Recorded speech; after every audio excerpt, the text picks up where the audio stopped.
En las últimas horas del Tercer Reich, un grupo reducido de personas se encerró en los pasillos subterráneos de la Cancillería.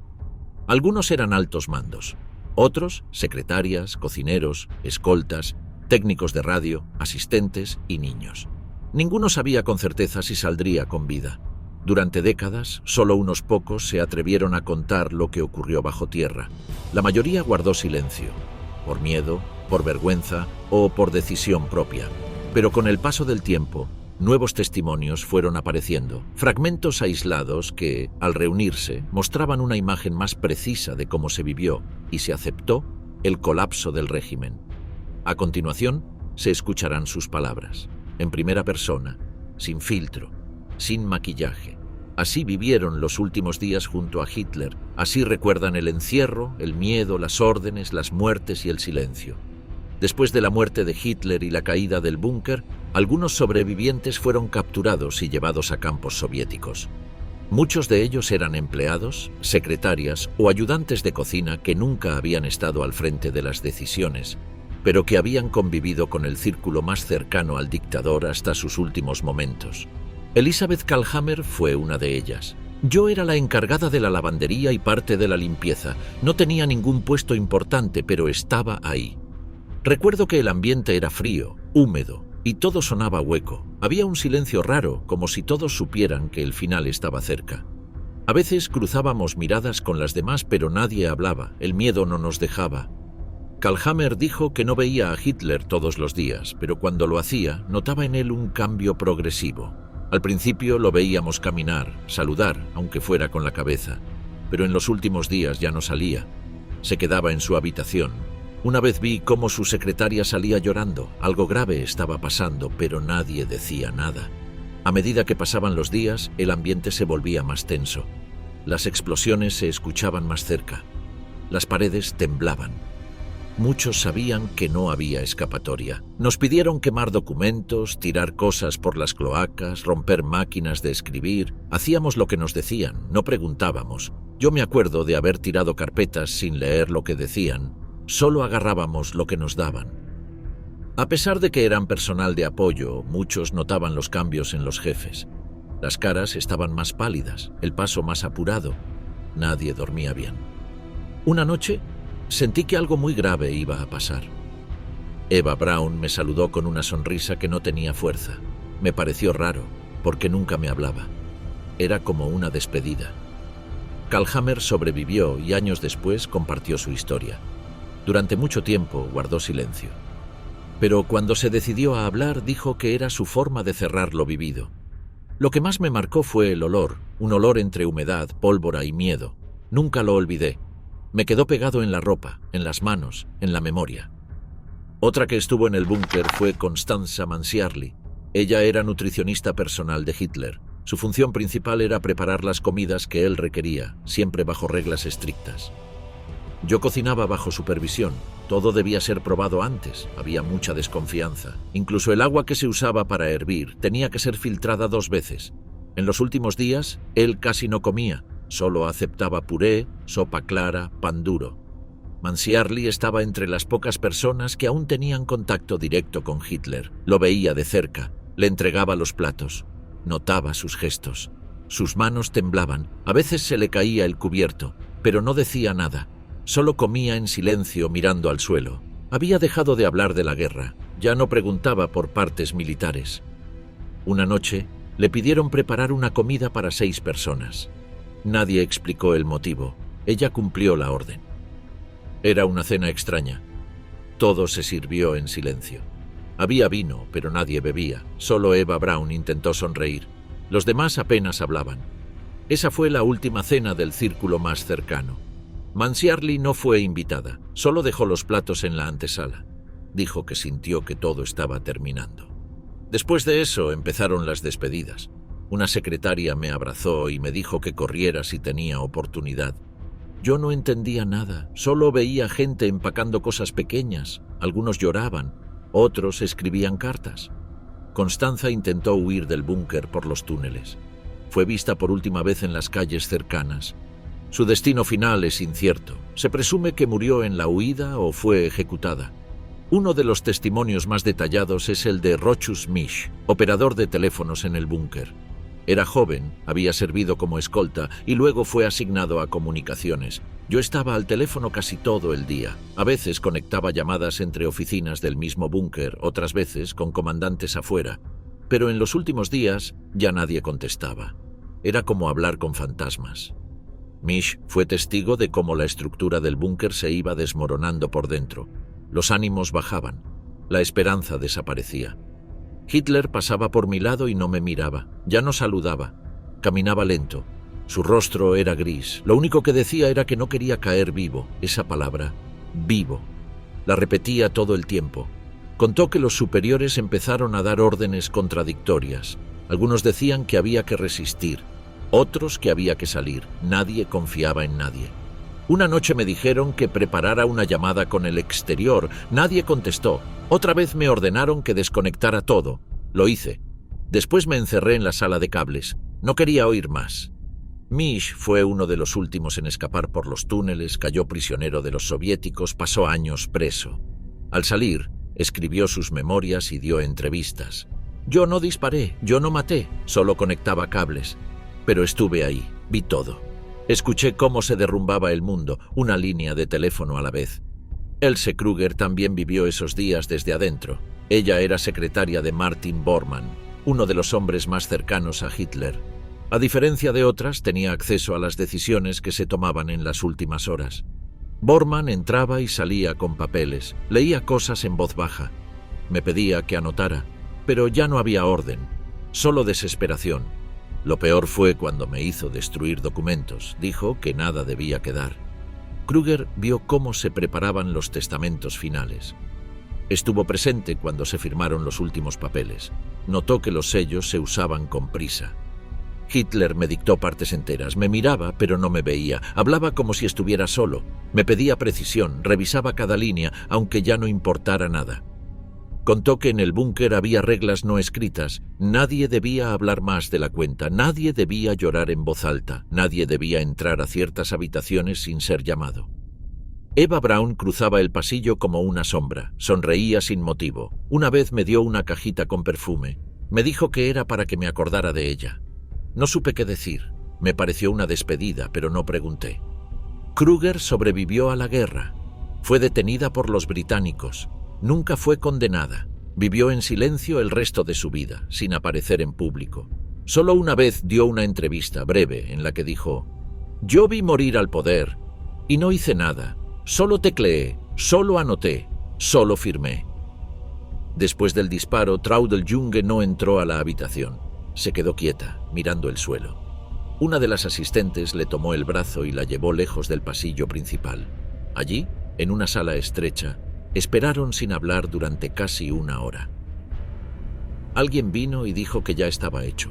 No dieron detalles, solo dijeron que siguiéramos como si nada, que no saliéramos, que no lloráramos, que no hiciéramos preguntas. Traudl ayudó a mecanografiar una última nota para los oficiales que aún quedaban. Luego fue instruida para destruir documentos. Durante horas rompió papeles y los quemó en un cubo metálico junto a otras mujeres. El humo llenaba la sala. La ceniza flotaba como polvo. Cada hoja que quemaba sentía que era parte de una historia que nadie sabría jamás. Cartas, listas, informes. Todo se fue en humo. Pensaba en lo que le diría a mi madre si me veía así, con las manos negras, el pelo sucio, quemando secretos. Al día siguiente, recibió la orden de unirse a un pequeño grupo para intentar escapar. Salieron por un túnel secundario. Iban mal alimentados, sin armas, con miedo. Traudl caminó entre ruinas, cadáveres y disparos cruzados. Fue detenida por los soviéticos poco después. Me interrogaron, me trataron como culpable. Yo no sabía qué decir. Les dije que solo escribía a máquina. Me miraban como si no les importara, pero no me golpearon. Solo me dejaron días enteros en una sala vacía. Fue liberada años después. Durante mucho tiempo evitó hablar, pero en sus últimos años dio entrevistas y grabó un documental, convencida de que debía contar lo que vio. Al principio pensé que era una víctima. Luego entendí que, por muy pequeña que fuera mi función, ayudé a que todo siguiera girando. Con cada tecla que apreté, estuve sosteniendo esa máquina. En otra sección del búnker, el doctor Ludwig Stumpfegger, médico personal de Hitler y de la familia Goebbels, se movía entre los heridos. No había muchas medicinas, ni recursos, ni tiempo. Sabía que su trabajo ya no era salvar a nadie, era solo contener el colapso. Me pidieron que preparara dosis letales para los niños. No lo hice al principio, pensé que era un error, pero Goebbels vino en persona y me explicó lo que querían. Dijo que los soviéticos no iban a criar a sus hijos, que eso sería peor que la muerte. Stumpfegger ayudó a suministrar veneno a los 6 hijos de Joseph y Magda Goebbels. Fue testigo del momento en que Magda los vistió, los abrazó y los puso en la cama. Lo hizo con calma. Les dio un dulce. Les dijo que iban a dormir. Yo me quedé en la puerta. No entré, escuché el llanto leve de uno de ellos. Luego, silencio. Después de eso, Stumpfegger acompañó a Bormann en un intento de huida. Salieron del búnker cuando ya ardían los edificios cercanos. Se movieron por la noche entre escombros y disparos. Ambos murieron en el trayecto. Sus cuerpos fueron hallados décadas después. Fue el médico del final, el que no curó sino que asistió a la muerte, escribió uno de los interrogadores soviéticos en sus informes. La familia Goebbels también marcó esas horas con horror. Joseph, ministro de propaganda, y su esposa Magda decidieron morir junto a sus hijos. Ambos sabían que el régimen había terminado, pero no aceptaban vivir en otro mundo. Magda decía que no podían vivir sin el ideal, que sus hijos no crecerían en la derrota. Lo repitió muchas veces, como si intentara convencerse a sí misma. Después de acabar a sus hijos, ambos salieron al patio del búnker y se quitaron de en medio. Sus cuerpos fueron encontrados parcialmente calcinados. La escena fue documentada por los primeros soviéticos que entraron. Se abrazaban. Tenían aún la ropa intacta en algunas partes. El olor era insoportable. Pero lo más terrible fue ver los pequeños cuerpos alineados en la sala donde dormían. Estos actos marcaron para muchos el punto más bajo del derrumbe. Ya no era solo la caída de un régimen, sino la autodestrucción voluntaria de todos sus miembros más fieles. En otro rincón del búnker, Traudl Junge seguía escribiendo. Era la secretaria más joven del grupo. Había llegado en 1942 y desde entonces estuvo a pocos metros de las decisiones más importantes del régimen. Fue la última persona en escribir lo que Hitler dictó horas antes de su muerte. Él me llamaba por mi nombre. Me pedía que me sentara, que anotara cada palabra. Me hablaba como si no pasara nada. Yo temblaba, pero él tenía la voz firme. Me dictó su testamento político como si estuviera escribiendo una ley. No tartamudeó ni una vez. Traudl estaba allí cuando Eva Braun decidió quedarse, cuando los generales discutían qué hacer y cuando los sonidos del exterior se volvían cada vez más cercanos. Veía el rostro de los que entraban al despacho y salían con los ojos vacíos. Una noche, Eva me abrazó. Me dijo que no me preocupara, que yo era joven, que debía vivir. Le pregunté si tenía miedo. Me respondió que no, que prefería morir con él a vivir sin él, y lo dijo sin llorar, como si fuera lógico. Cuando terminaron de escribir el último documento, Traudl se quedó sentada en silencio. Nadie más tenía órdenes para ella. Los minutos pasaban y todo estaba en pausa. Me quedé con las manos sobre la máquina de escribir. No sabía si levantarme, si salir. Era como si el tiempo se hubiera detenido. Escuché una puerta cerrarse. Después, un sonido seco. Entendí que todo había terminado. Después de que los últimos intentos de huida fracasaran y los oficiales más cercanos se repartieran las órdenes finales, quienes aún permanecían dentro del búnker eran sobre todo mujeres jóvenes, mecanógrafas, asistentes, cocineras. Algunas de ellas habían estado ahí durante años, otras apenas semanas. Todas sabían que no saldrían igual de ese lugar. Una de ellas era Erna Flegel, una enfermera asignada al equipo médico del doctor Morell. Su trabajo era atender a los heridos, organizar las medicinas y dar apoyo a los pocos pacientes que llegaban desde la superficie. Cuando me llamaron al búnker pensé que iba a estar solo unos días, pero pasaron semanas, nadie dormía, todos olían a humo, a miedo. Vi llegar a Goebbels con los niños, vi a Magda abrazarlos como si los estuviera despidiendo desde el primer día. Erna vio cómo los niños jugaban en los pasillos, sin entender que no había salida. Algunos soldados les daban dulces, otros evitaban mirarlos. Los sonidos de las explosiones eran más fuertes cada noche. Pero los niños seguían ahí, ajenos, con pijamas limpios y cuentos de hadas. Una de las niñas me regaló un dibujo. Era un jardín. Me dijo que cuando salieran iba a plantar flores. Yo no sabía qué decirle. Solo asentí y la abracé. Era una mentira dulce, pero sabía que nunca iba a ver ese jardín. Käthe Hausermann también estaba en el búnker, asistente del Dr. Stumpfegger. No conocía a nadie al principio. Solo sabía que estaba en el centro de algo que se venía abajo. El primer día vi pasar a Bormann. No saludó. Caminaba apurado. Después una secretaria me llevó a un cuarto con camillas. Me dieron un listado de medicinas y me dijeron que no hiciera preguntas. Lo cumplí. Käthe presenció cómo llegaban los últimos heridos del frente. Muchos eran adolescentes que habían sido reclutados sin experiencia. Algunos lloraban, otros ni hablaban. Vi a un chico de 14 años con una pierna destrozada. Me pidió agua. Me dijo que solo quería ver a su mamá. Murió esa noche. Nadie lo anotó en ningún registro. Nadie preguntó su nombre. A pesar de lo que ocurría, los superiores insistían en mantener una rutina. Cada mañana se hacían listas, se seguían protocolos, se leían partes militares, como si eso pudiera sostener una estructura que ya no existía. Era una obra de teatro vacía. Repetían frases como «el enemigo retrocede» o «todo está bajo control», pero bastaba mirar los ojos de los guardias para saber que era mentira. Erna Flegel y Käthe Hausermann compartían la sala de descanso con otras asistentes. Dormían por turnos, comían lo que quedaba. A veces no hablaban durante horas. Una noche, una de las chicas se puso a llorar sin parar. Dijo que no quería morir ahí. Otra le tapó la boca y le dijo que nos podían oír. Teníamos miedo hasta de respirar. Cuando llegaron las últimas órdenes de evacuación, ambas decidieron quedarse. Salir era casi imposible. Y morir parecía inevitable. Yo me quedé sentada junto a una radio apagada. No tenía sentido nada. Solo esperaba que alguien abriera la puerta y todo terminara. Pero nadie vino. Solo más bombas. Las dos mujeres fueron capturadas por los soviéticos al entrar al búnker. No fueron juzgadas. Fueron interrogadas y liberadas años después. Nunca regresaron a sus trabajos anteriores. Nunca volvieron a hablar en público. Nos dijeron que fuimos testigos. Pero yo no vi decisiones, no vi grandes planes, solo vi miedo, silencio y muerte. Mientras los últimos testigos del búnker eran llevados como prisioneros, afuera, Berlín seguía en llamas. Los tanques soviéticos atravesaban calles llenas de escombros. Pero bajo tierra aún quedaban algunas figuras clave.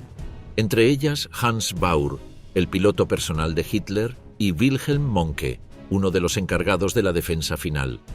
Hans Baur había servido al régimen desde los primeros años, conocía al Führer desde antes de la guerra, era su piloto de confianza, había volado con él por media Europa, pero en los días finales ya no quedaban vuelos.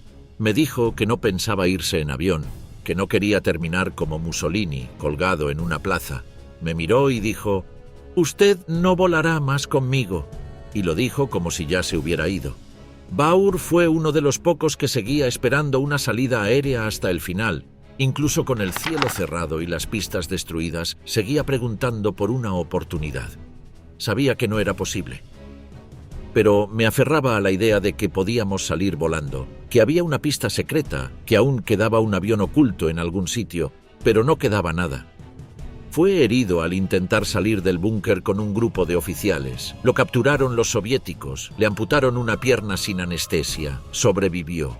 Años después escribió sus memorias. Vi cómo caía todo, no en picada, sino en cámara lenta. Nadie gritaba, nadie se rebelaba. Solo se dejaban caer uno tras otro.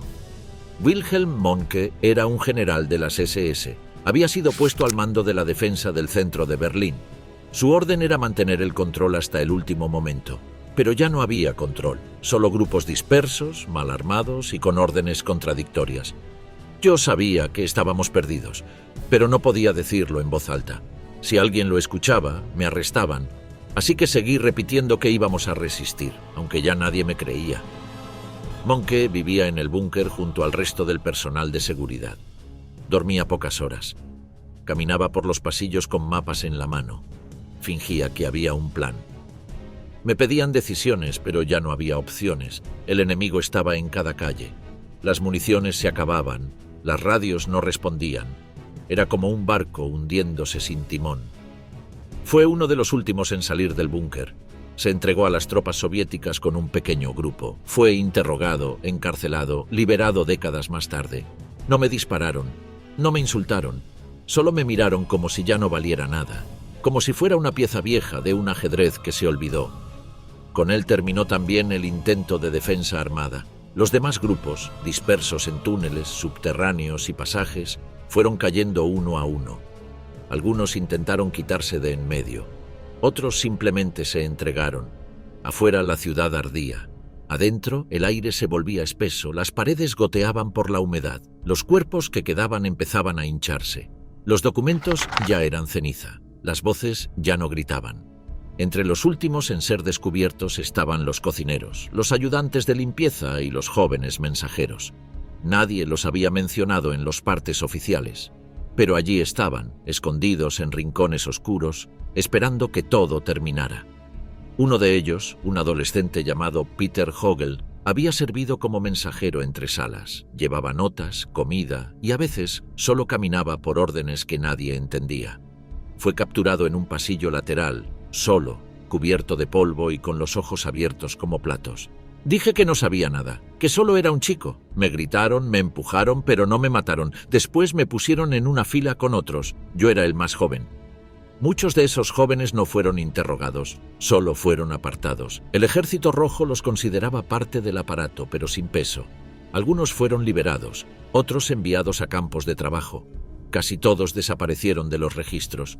Con eso se cerró el búnker, un lugar pensado para ser refugio, convertido en tumba. Los techos resistieron las bombas, pero no pudieron contener el final. Cada testigo salió con una parte distinta del mismo desastre. Algunos hablaron. Otros nunca más dijeron una palabra. Pero todos sabían que en ese encierro la historia había terminado para siempre. Después de la caída del búnker, el caos no terminó. Berlín era un campo de ruinas. Las calles se llenaban de soldados soviéticos, civiles asustados, restos de edificios. Los pocos sobrevivientes que salían de los túneles eran arrestados, interrogados o simplemente ignorados. Una de las que logró escapar por poco fue Gerda Christian, otra de las secretarias de Hitler. Había estado con él desde los primeros años y en el búnker escribió varias de sus cartas finales. Cuando salimos por el pasadizo subterráneo no sabíamos dónde íbamos, solo seguíamos al grupo. Éramos como ciegos. Berlín ya no era una ciudad, era un cuerpo destruido. Gerda contó que los primeros días de cautiverio fueron confusos. Algunos soviéticos no sabían quién era ella, otros sí, pero no la trataron con violencia. La interrogaron durante horas. Me preguntaron por documentos, por reuniones, por decisiones. Yo solo sabía lo que escribía, no participaba en nada más. Aún así, me miraban con sospecha, como si esperaran que confesara algo terrible. Fue liberada y vivió una vida discreta, nunca escribió un libro, no dio entrevistas.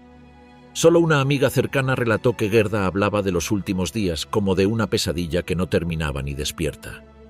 La noche que Hitler murió, nadie gritó, nadie lloró, solo hubo silencio. Y ese silencio me siguió el resto de mi vida. Otras figuras menos conocidas también estuvieron ahí. Heinz Linge, ayudante de cámara personal de Hitler, fue uno de los últimos en ver el cuerpo sin vida del dictador. Entré después del disparo. Eva Braun estaba sentada como dormida. Hitler había caído, había sangre en la pared, en la alfombra. El aire olía a pólvora y a cigarrillos. Me quedé quieto unos segundos. Luego salí y le dije a Bormann que todo había terminado. Linge ayudó a envolver los cuerpos, participó en su incineración. Lo hizo en el pequeño jardín del búnker, usando gasolina que quedaba almacenada. Usamos mantas, los colocamos como él había indicado, encendimos el fuego. Las llamas eran débiles al principio por la humedad, pero luego subieron. El humo era espeso, nadie habló. Capturado por los soviéticos, pasó años en prisión. Luego fue liberado y publicó sus memorias. Describió los detalles sin adornos, sin emoción. Fue como apagar una lámpara, sin ruido, sin ceremonia, solo fuego y cenizas. También estaba Otto Gunsche, asistente militar de Hitler, otro de los testigos directos de la caída de Hitler y de los momentos que lo siguieron. Yo cerré la puerta cuando él me lo pidió. Me quedé afuera. Sabía lo que iba a pasar. No me moví. Cuando escuché el disparo quise golpear la pared. pero me quedé inmóvil. Me dijeron que abriera. Lo hice, ya no respiraban. Gunsche ayudó en la cremación, igual que Linge. Estaban entrenados para eso. Sabían que debía hacerse con rapidez. Era parte del protocolo. No había lágrimas, solo tareas. Uno traía la gasolina, otro prendía el fuego. Yo me quedé mirando. Nadie me dijo nada. También fue capturado, interrogado extensamente. Pasó más de 10 años en cárceles soviéticas. En la prisión soñaba con el búnker, no con los disparos, con el silencio. Ese silencio lo sigo escuchando cada noche. Las declaraciones de estos dos hombres se convirtieron en fuentes clave para los historiadores. Fueron, junto con los soviéticos, quienes dieron los datos más precisos sobre las últimas horas de Hitler. A medida que pasaron los días, los restos del régimen nazi desaparecieron. Los cuerpos fueron enterrados en lugares secretos. Los testigos fueron dispersados, juzgados o liberados. Pero todos llevaban dentro las mismas imágenes, el mismo olor, los mismos pasos entre escombros. Entre esos sobrevivientes estuvo también Johanna Ruf, enfermera de la Cruz Roja, asignada al búnker en los últimos días. Apenas tenía 20 años, no conocía a nadie. Llegó por orden médica sin saber a dónde iba. Pensé que iba a un hospital, me mandaron al subsuelo, me dijeron que debía atender a oficiales heridos. Pero no vi camillas ni vendas, solo vi rostros pálidos y pasillos húmedos. Ruf se encargó de limpiar heridas menores, aplicar gasas, repartir agua. Dormía sentada, con la espalda contra una pared. Una vez me mandaron al cuarto de las mujeres. Vi a Magda Goebbels peinando a una de sus hijas. Me saludó como si fuera una tarde normal, pero todo era raro.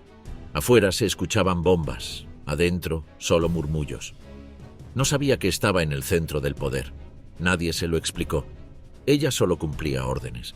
Un soldado me dijo que pronto todo terminaría. Yo no entendía. Luego vi cómo bajaban maletas, cómo quemaban papeles. Empecé a sospechar. Fue una de las pocas que logró salir con vida, a pie, por una calle secundaria. Caminó sola durante horas. Finalmente fue recogida por un grupo de soldados soviéticos que la llevaron a un centro de internamiento. Nadie me preguntó nada.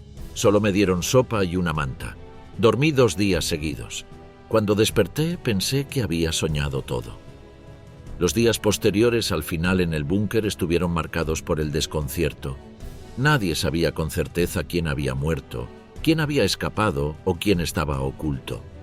Los soviéticos avanzaban calle por calle, buscando sobrevivientes, documentos, cuerpos. Algunos testigos fueron capturados sin saber por qué. Otros se entregaron voluntariamente.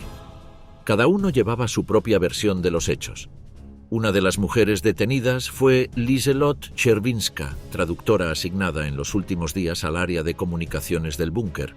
Había sido llamada de urgencia, sin explicaciones. Al llegar encontró un ambiente que describió como irreal. Parecía un lugar fuera del tiempo. No se escuchaban pasos, solo voces lejanas. Me dieron unos papeles para traducir y me encerraron en una sala. No vi a Hitler, no vi a los generales, solo trabajé en silencio. Chervinska fue testigo de la desorganización final. Órdenes que llegaban duplicadas, mensajes que se contradecían, documentos que se tiraban sin leer. Uno de los soldados me dijo que ya nada tenía sentido, pero igual hacíamos como si todo siguiera normal. Nos aferrábamos a una rutina vacía porque lo otro era aceptar el final. No intentó escapar. Se quedó hasta que llegaron los soviéticos. Fue interrogada, liberada meses después. Nunca quiso hablar públicamente, solo dejó escritos que sus hijos encontraron tras su muerte. Escribí todo porque no quería que mi cabeza lo guardara sola. Era como tener fuego dentro, quemaba. En las horas finales también se encontraba Walter Wagner, oficial legal que ayudó a redactar y formalizar los testamentos de Hitler. No era parte del círculo íntimo, pero tuvo acceso a las decisiones más delicadas en los últimos 2 días. Me pidieron que preparara los papeles. Hitler quería que todo fuera legal. Incluso en la derrota seguía pensando en sellos y firmas. Dictó cada palabra con precisión. Revisó las fechas. Me hizo leerlo en voz alta. Wagner vio cómo el dictador firmaba su testamento político y personal, acompañado por Goebbels y Bormann. Después de la firma no dijo nada. Cerró los ojos por un momento, como si ya no tuviera nada más que hacer. Yo recogí los documentos, salí de la sala y no lo vi más. Fue capturado tras la caída del búnker, interrogado por los soviéticos, dio su testimonio por escrito, nunca volvió a trabajar en el ámbito legal, murió en el anonimato. Siempre pensé que si alguien me preguntaba cómo fue estar en el fin del mundo, respondería silencioso, nada más. En paralelo, Martin Bormann, secretario personal de Hitler y jefe de Cancillería del partido, intentaba organizar una última resistencia burocrática. Seguía firmando documentos, daba órdenes, reunía papeles que ya no iban a ningún lado. Lo vi recorriendo los pasillos con una carpeta bajo el brazo. Hablaba solo, anotaba cosas en un cuaderno, nadie lo escuchaba, pero él seguía dando instrucciones. Fue visto por última vez intentando huir con el doctor Stumpfegger. Su cuerpo fue encontrado décadas más tarde, parcialmente enterrado. Se confirmó su muerte por envenenamiento. Fue uno de los pocos que nunca aceptó el final. Incluso cuando todo colapsaba, seguía hablando de reorganización. A su alrededor, los pocos oficiales que quedaban trataban de mantener algo de control. Había listas, guardias de turno, patrullas internas, pero ya no había estructura. Era un cascarón vacío. Uno de los jóvenes que vivió esos momentos fue Armin D., un cadete que había sido asignado al búnker en las últimas semanas para tareas menores. Nunca supo bien por qué estaba ahí. Me dijeron que necesitaban manos. Yo tenía 17 años. Pensé que iba a ayudar con suministros. Terminé encerrado en un lugar donde todo el mundo se preparaba para morir. Armin llevaba mensajes, limpiaba pasillos, repartía comida. Escuchaba fragmentos de conversaciones. Veía cómo los adultos evitaban mirarse entre ellos. Una vez escuché a uno decir que prefería dispararse antes que caer prisionero. Otro decía que tal vez había un túnel que llegaba hasta el aeropuerto. Todo eran rumores. Nadie sabía nada. Cuando comenzaron las caídas, Armin supo que debía irse. Se unió a un grupo que intentó huir por un pasaje lateral. Fueron interceptados. Él fue uno de los pocos del grupo que no recibió disparos. Me tiré al suelo y me hice el muerto. Luego me arrastré hasta un sótano. Ahí me encontraron unos soldados rusos. No sabían quién era. Me dieron agua, me dejaron vivir. Pasó años tratando de olvidar. Nunca quiso salir en televisión, ni escribir. Solo contaba su historia a algunos amigos en voz baja. Vi cómo se acababa todo.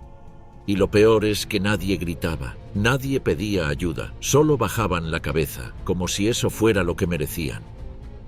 En los informes soviéticos que documentaron la toma del búnker se enumeraban los objetos encontrados. Restos de muebles calcinados, trozos de papeles parcialmente quemados, jeringas, frascos de veneno, ropa de niños doblada cuidadosamente, libros, fotografías rotas. Todo en silencio, bajo metros de tierra. Uno de los primeros en entrar fue el oficial Iván Klimenko. Llevaba semanas combatiendo en las calles de Berlín. No sabía lo que iba a encontrar bajo el suelo del edificio de la Cancillería. Bajamos con linternas. El aire estaba viciado. El pasillo olía a sangre y humedad. No escuchamos voces, solo los ecos de nuestros pasos. Parecía una tumba.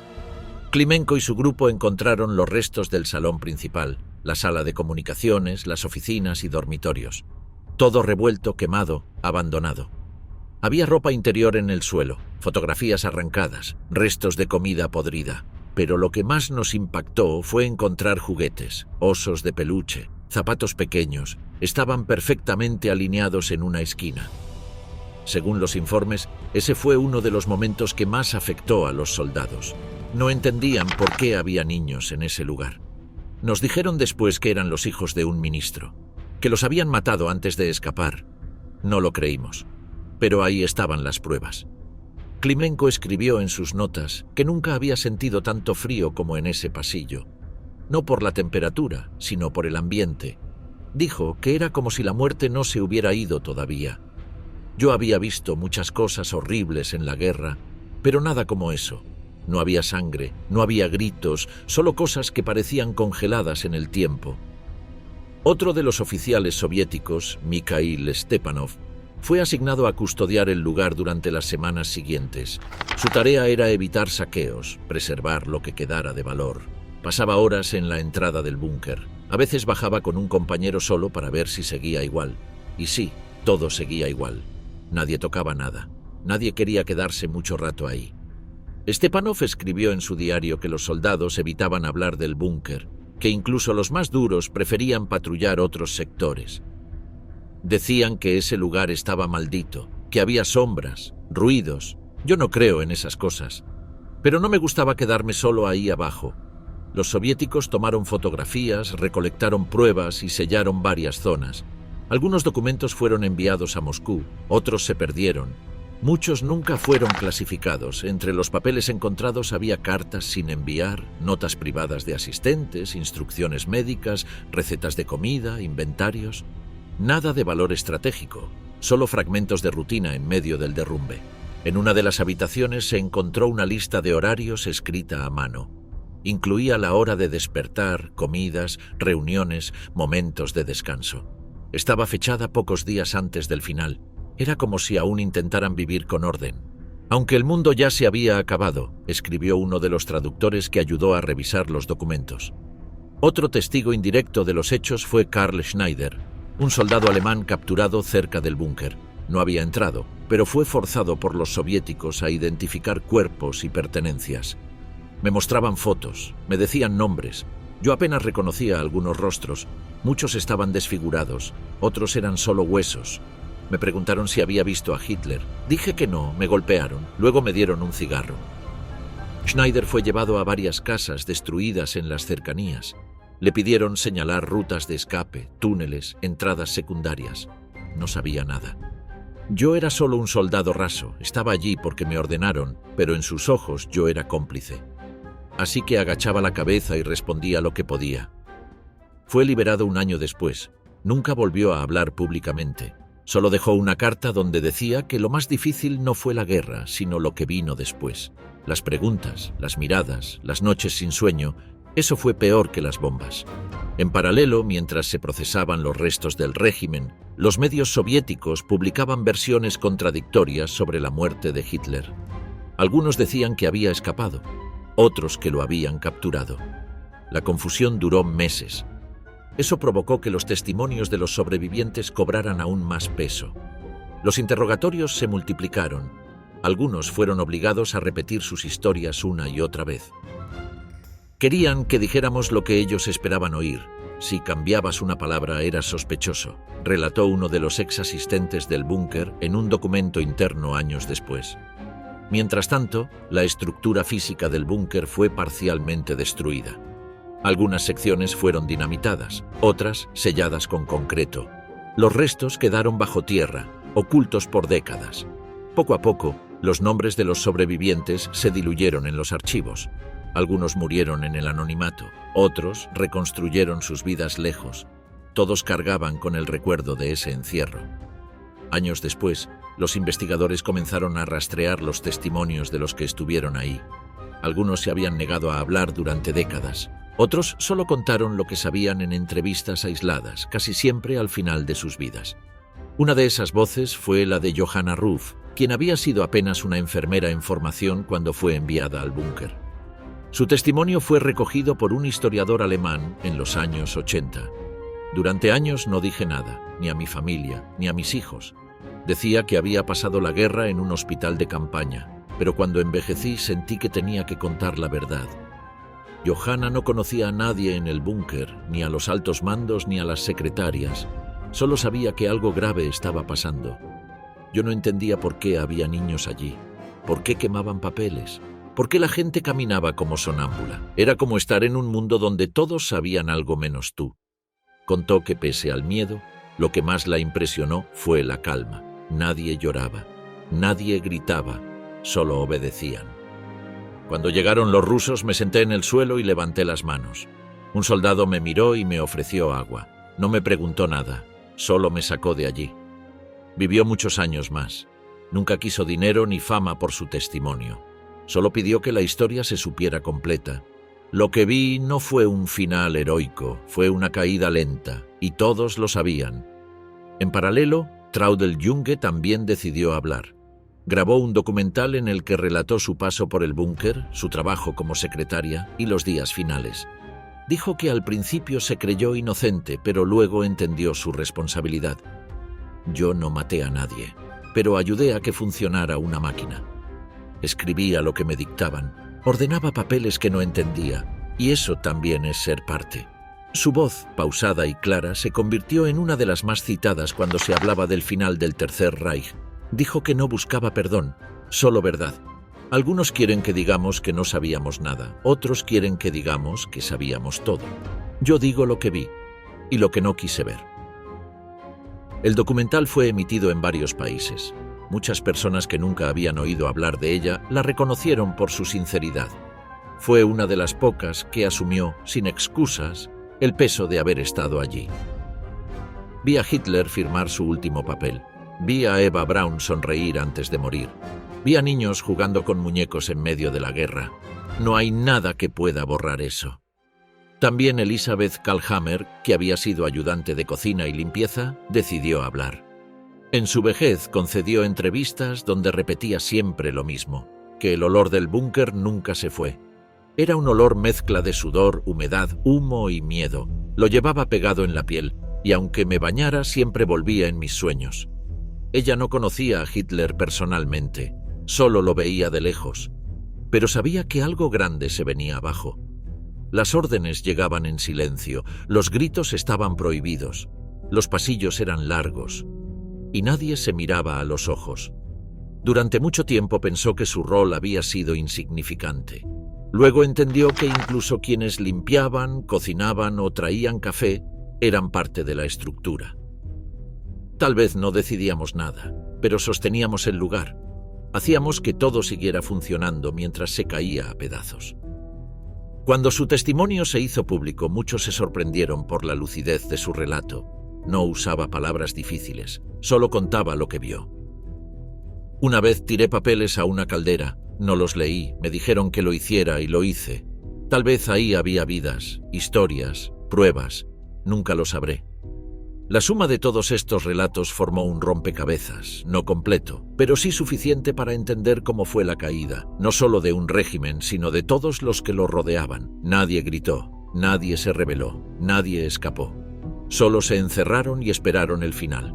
Muchos de ellos vivieron hasta edades avanzadas, algunos en silencio, otros contando su versión, todos cargando la misma imagen. Un búnker bajo tierra, pasillos oscuros, órdenes secas, papeles quemados, rostros cansados y el eco de una historia que terminó sin gloria, sin marcha, sin bandera, solo cenizas. En los últimos años surgieron nuevas voces que hasta ahora habían permanecido en silencio.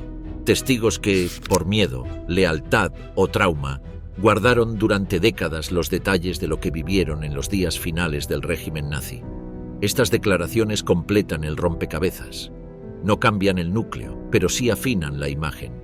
Muestran rincones que antes estaban oscuros. Hermann Karnau, exguardia de las SS asignado a la Cancillería del Reich, fue uno de los que presenció la cremación del cuerpo de Hitler. Lo vi tendido en el suelo, envuelto en mantas. Eva Braun estaba a su lado. Alguien trajo gasolina. Yo mismo ayudé a rociarla sobre los cuerpos. Formamos un círculo para impedir que los demás se acercaran. Nadie dijo nada. Solo encendimos el fuego y miramos. Este relato, entregado a investigadores alemanes en los años 90, coincide con otros ya conocidos, pero añade un detalle que antes no se había mencionado: el uso de soldados como muro humano, impidiendo que otros testigos vieran los cuerpos. No querían que nadie recordara la imagen, querían que quedara solo como símbolo, no como carne quemada. Fue una orden directa. Otro que habló fue Heinz Matissing, técnico de comunicaciones. Su trabajo era mantener el flujo de mensajes desde el búnker hasta los pocos puntos aún activos del frente. Las órdenes que nos llegaban eran confusas. Un día nos decían que resistiéramos hasta el final. Al siguiente, que preparáramos la rendición. Incluso después de que Hitler muriera, seguían llegando mensajes con su firma. Supimos entonces que alguien estaba falsificándola. Matissing relató cómo, en la madrugada del 2 de mayo, los operadores comenzaron a borrar los registros de comunicaciones. Nos decían que era por seguridad, pero todos sabíamos que era para cubrir las huellas. Quemábamos papeles, rompíamos cintas. Era como borrar la historia en tiempo real. Otro testigo poco conocido fue Fritz Tornow, cuidador de los perros del Führer. Estuvo presente cuando se hizo la prueba con Blondie, la perra favorita de Hitler. Le dieron una cápsula de cianuro. Querían comprobar que funcionara. Blondie murió casi de inmediato. Hitler se arrodilló junto al cuerpo. Lo acarició en silencio. Yo no lo había visto llorar nunca antes. Ese día sí. La muerte del animal no fue solo un detalle menor. Para Hitler, Blondie era símbolo de lealtad. Su reacción mostró, según algunos analistas, su única expresión real de dolor emocional en esos días. Después de eso ya no habló mucho. Solo dijo que todo estaba listo, que cada uno debía cumplir con su parte. Tornau también contó que los otros perros fueron ejecutados después, por orden directa, no debían quedar con vida. Los llevamos a una sala lateral, usamos cápsulas. Ninguno sufrió, pero fue una escena difícil, todos en silencio, como si supieran que su hora había llegado. Arthur Axmann, jefe de las juventudes hitlerianas, también aportó una visión distinta. Intentó huir del búnker la misma noche del 1 de mayo junto a Martin Bormann y el doctor Ludwig Stumpfegger. Salimos por el túnel del metro, caminamos por horas. En un cruce, una explosión nos hizo tirarnos al suelo. Cuando me levanté, Bormann ya no respondía. Stumpfegger estaba malherido. Yo seguí solo. El testimonio de Axmann fue crucial para confirmar que Bormann murió esa noche. Durante años se creyó que había escapado. Su relato ayudó a localizar los restos décadas después. Vi su cuerpo cubierto de escombros, lo reconocí por el anillo. No me detuve, no podía, solo quería salir con vida. Johanna Wolf, una de las secretarias personales de Hitler, aportó otra capa al comportamiento del dictador en sus últimos días. Su declaración fue recogida en 1946, pero no publicada sino hasta mucho tiempo después. Hitler no dormía. Caminaba de un lado al otro. Revisaba cada comida como si temiera que lo envenenaran. No confiaba en nadie, solo en Eva y en sus rutinas. Según Wolf, el Führer mantenía una estructura de actividades simuladas, comidas a la misma hora, reuniones sin contenido, paseos por un pasillo estrecho que él llamaba el jardín. Le gustaba que todo pareciera normal. Decía que la historia debía recordar que él fue ordenado hasta el final, que no se descompuso. La secretaria también confirmó que Eva Braun rechazó múltiples ofertas de evacuación. Pudo haber huido, pero no quiso. Dijo que su lugar estaba junto a él, que si él moría, ella también. Y no lo dijo con drama, lo decía como si fuera la cosa más lógica del mundo. Estos testimonios mostraban que no todos se aferraban a la supervivencia. Algunos asumían el final como una responsabilidad, o como una promesa personal que debía cumplirse. Karl Schneider, soldado raso y asistente temporal en las afueras del búnker, también dejó un relato posterior. Me ordenaron cavar unas fosas detrás del edificio. Éramos 5, no sabíamos para qué. Después supe que ahí enterraron a oficiales que murieron antes de que los rusos entraran. Su testimonio añade un detalle poco explorado: la ejecución o la muerte de oficiales de menor rango cuyos cuerpos nunca fueron identificados oficialmente. Vi a uno que se pegó un tiro frente a nosotros, dijo que no caería prisionero, nadie lo detuvo, nadie lo enterró con ceremonia, solo lo empujaron dentro del hoyo. Años después, Schneider fue interrogado por historiadores. Su relato fue verificado por restos hallados en 1972. Nunca quise contar esto, pero tenía pesadillas. Lo sigo soñando. Estos relatos salieron a la luz tarde, pero encajaban como piezas que faltaban.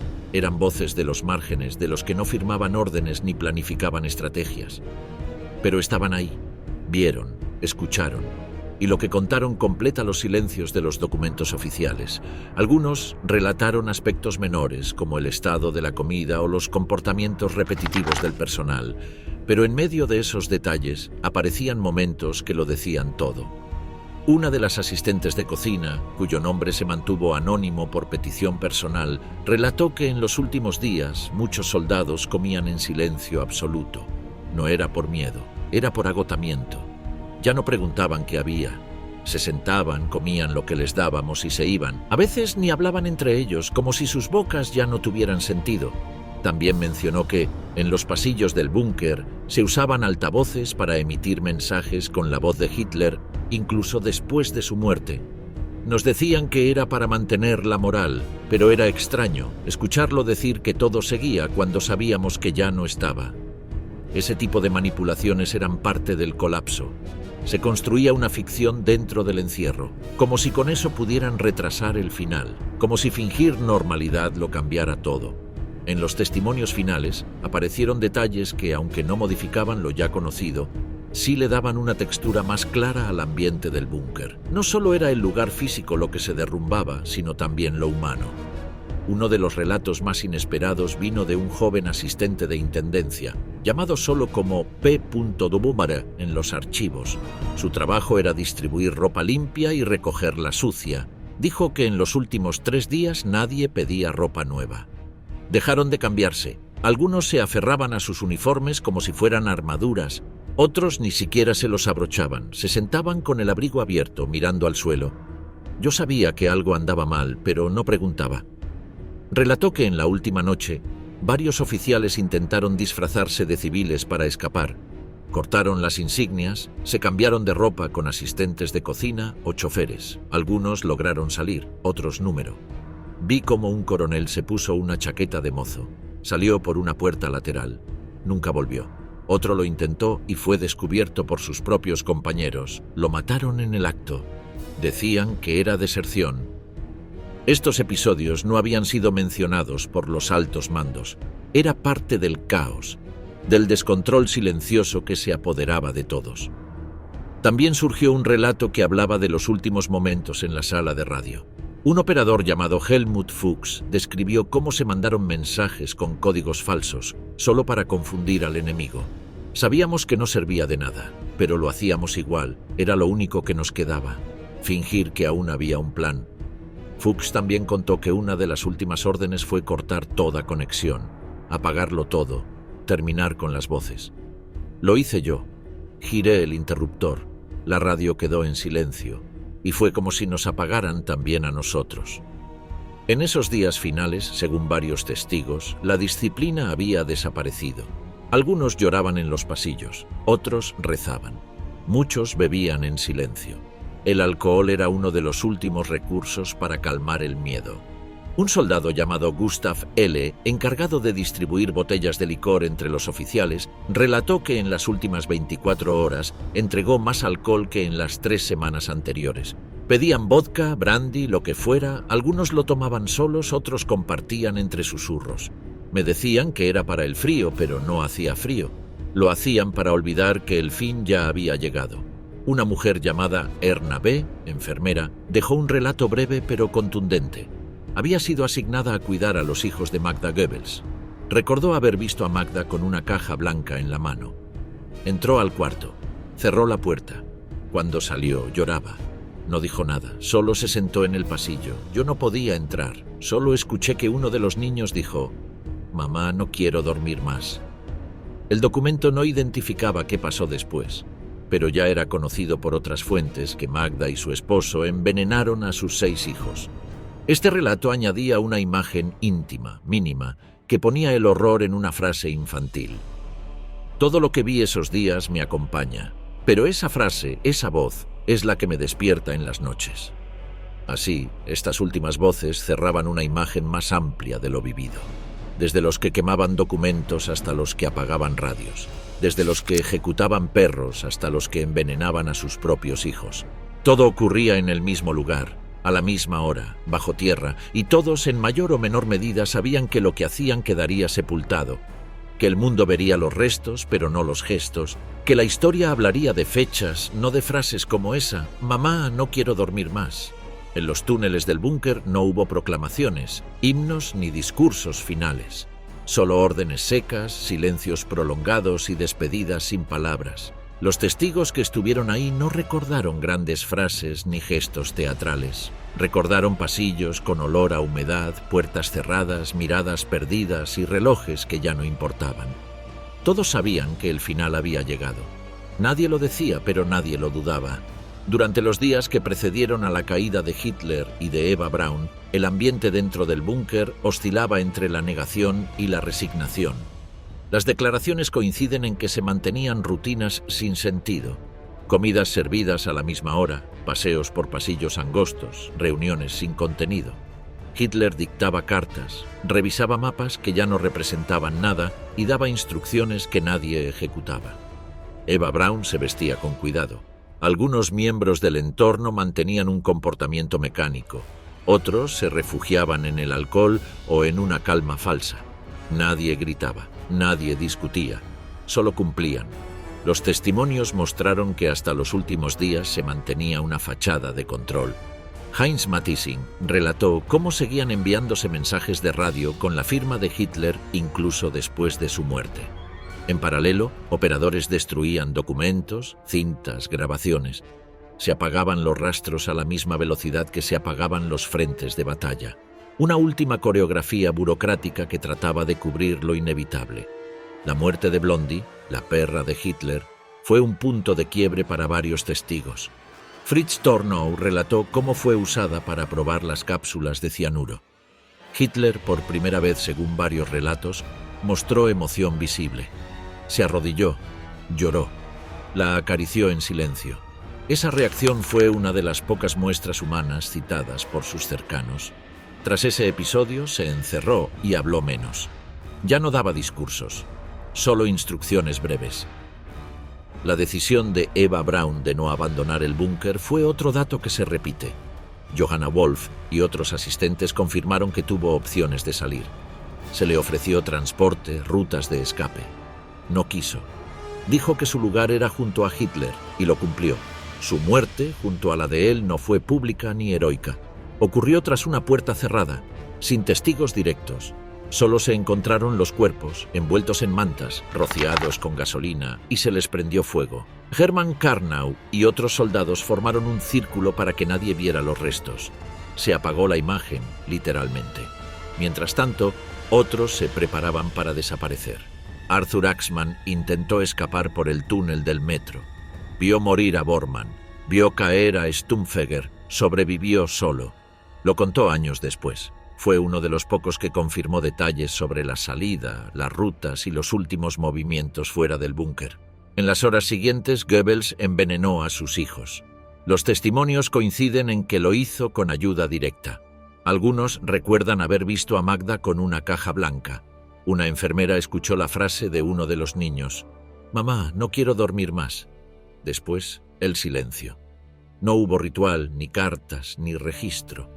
Solo 6 cuerpos pequeños alineados. Luego, la muerte de los padres. Karl Schneider, uno de los soldados que cavó fosas, relató cómo varios oficiales se quitaron la vida o fueron ejecutados por intentar huir. También se describieron intentos de escape usando ropa civil, chaquetas de cocineros, túneles y rutas improvisadas. Algunos salieron. Otros fueron descubiertos y eliminados por sus propios compañeros. Al apagarse la radio y destruirse los documentos, el búnker quedó como una cáscara vacía. Los soviéticos lo encontraron en ruinas. Iván Klimenko fue uno de los primeros en entrar. Lo describió como una tumba. El olor, los restos de ropa, los papeles quemados, los juguetes en una esquina, todo indicaba que ahí no había habido una batalla, sino una espera larga y silenciosa. Después de la guerra, los sobrevivientes tomaron distintos caminos. Algunos fueron interrogados, otros escondieron su participación. Varios no hablaron hasta que fueron ancianos. Los relatos tardaron en salir, pero todos coinciden en lo esencial: que el final fue gris, encerrado, silencioso. No hubo épica, no hubo discursos, solo puertas cerradas, cápsulas de veneno, armas cortas, cuerpos envueltos en mantas, órdenes quemadas y radios apagadas. La mayoría de estos testimonios no busca exculpación. Algunos asumen haber sido parte de la maquinaria. Otros dicen que no entendían lo que hacían. Pero todos comparten una sensación: la de haber visto algo que no se puede olvidar y que no se puede repetir. Esta reconstrucción, basada únicamente en sus palabras, intenta mostrar el final desde adentro. No lo que se dijo en público, no lo que se escribió en manuales, solo lo que contaron quienes estuvieron allí, sin adornos, sin disculpas, sin grandeza. El búnker de Hitler no fue un símbolo de resistencia.